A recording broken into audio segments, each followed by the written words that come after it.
It's so good to see you again today. Thank you for joining me for today's ASMR whisper reading of The Lion, the Witch, and the Wardrobe. Today we are on chapter 10. If you want to follow along with me, you can read along. I'm going to hold the book up so that you can see the pages as they turn. Make sure and let me know if you like this change of viewpoint. Chapter 10. The spell begins to break. Now we must go back to Mr. and Mrs. Beaver and the 3 other children. As soon as Mr. Beaver said, "There's no time to lose," everyone began bundling themselves into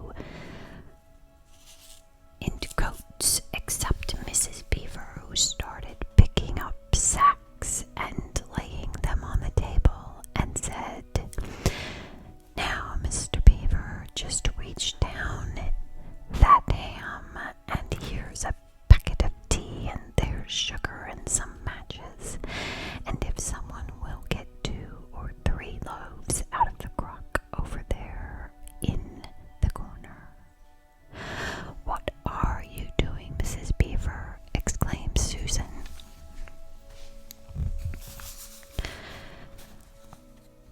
"Packing a load for each of us, dearie," said Mrs. Beaver very coolly.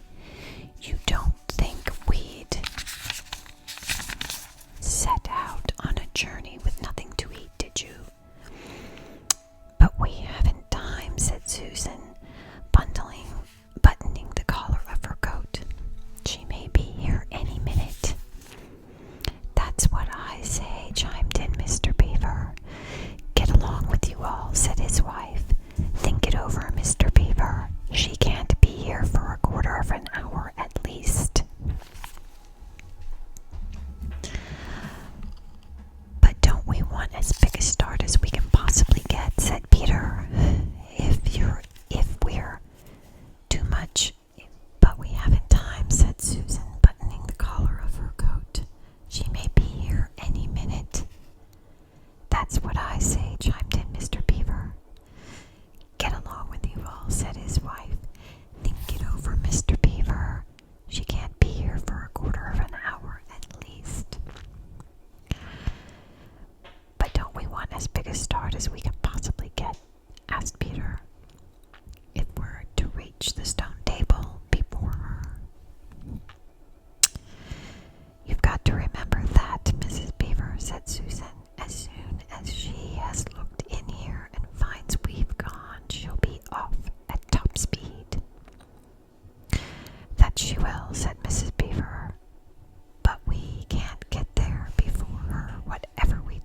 the snow in front of her as if they were never going to stop. Then the moon disappeared and the snow began to fall once more. And at last Lucy was so tired that she was almost asleep and walking at the same time when suddenly she found that Mr. Beaver had turned away from the riverbank to the right and was leading them all steeply uphill into the very thickest bushes. And then, as she came fully awake, she found that Mr. Beaver was just vanishing into a little hole in the bank, which had been almost hidden under the bushes until you were quite on top of it. In fact, by the time she realized what was happening, only his short, flat tail was showing. Lucy immediately stooped down and crawled in after him. Then she heard noises of scrambling and puffing and panting behind her, and in a moment all 5 of them were inside. "Whatever is this?" asked Peter, sounding tired and pale in the darkness. I hope you know what I mean by a voice sounding pale. "It's an old hiding place for beavers in bad times," said Mr. Beaver. "A great secret. It's not much of a place, but we must get a few hours' sleep. If you hadn't had all been in such a plaguey fuss when we were starting, I'd have brought some pillows," said Mrs. Beaver. It wasn't nearly such a nice cave as Mr. Tumnus's, Lucy thought, just a hole in the ground, but dry and earthy. It was very small, so that when they all lay down, they were all a bundle of fur enclosed together. And what with that and being warmed up by their long walk, they were all really rather snug. If only the floor of the cave had been a little smoother. Then Mrs. Beaver handed round in the dark a little flask out of which everyone drank something. It made one cough and sputter a little and stung the throat, but it also made you feel deliciously warm after you swallowed it, and everyone went straight to sleep.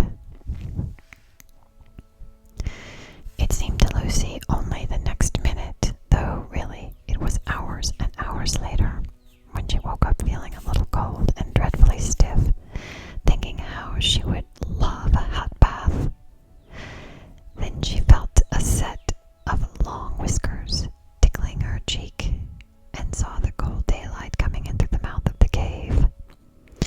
But immediately after that she was very wide awake indeed, and so was everyone else.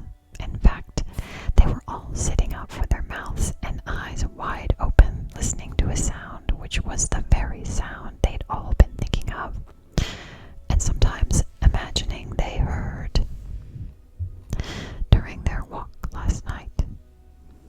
It was the sound of jingling bells. Mr. Beaver was out of the cave like a flash the moment he heard it. Perhaps you think, as Lucy did for a minute, that this was a very silly thing for him to do. But it was really a very sensible one. He knew he could scramble to the top of the bank among the bushes and brambles without being seen, and he wanted above all things to see which way the witch's sledge went. The others all sat in the cave, waiting and wondering. They waited nearly 5 minutes. Then they heard something that frightened them very much. They heard voices. Oh, thought Lucy, he's been seen. She's caught him. Great was their surprise when, a little later, they heard Mr. Beaver's voice calling them from just outside the cave. "It's all right," he was calling. "Come out, Mrs. Beaver. Come out, sons of Adams and daughters of Eve. It's all right. It isn't her." This was bad grammar, of course, but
witch's magic is weakening. And Lucy felt running through her that deep shiver of gladness which you only get if you are being solemn and still. "And now," said Father Christmas, "for your presents. There is a new and better sewing machine for you, Mrs. Beaver. I will drop it in your house as I pass." "If you please, sir," said Mrs. Beaver, making a curtsy. "It's locked up." "Locks and bolts make no difference to me," said Father Christmas. "And as for you, Mr. Beaver, when you get home you will find your dam finished and mended and all the leaks stopped and a new sluice gate fitted." Mr. Beaver was so pleased that he opened his mouth very wide and then found that he couldn't say anything at all.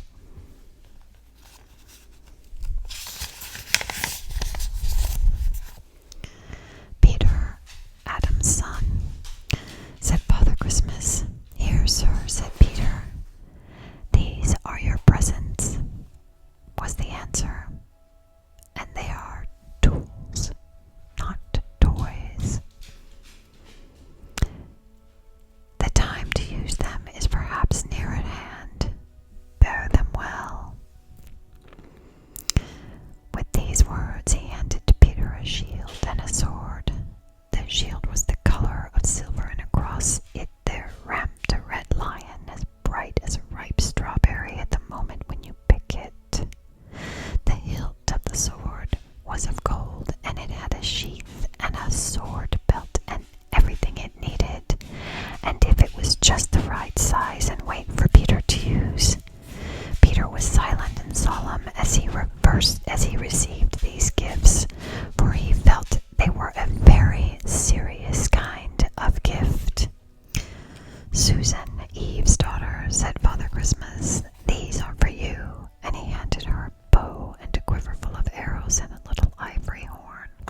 last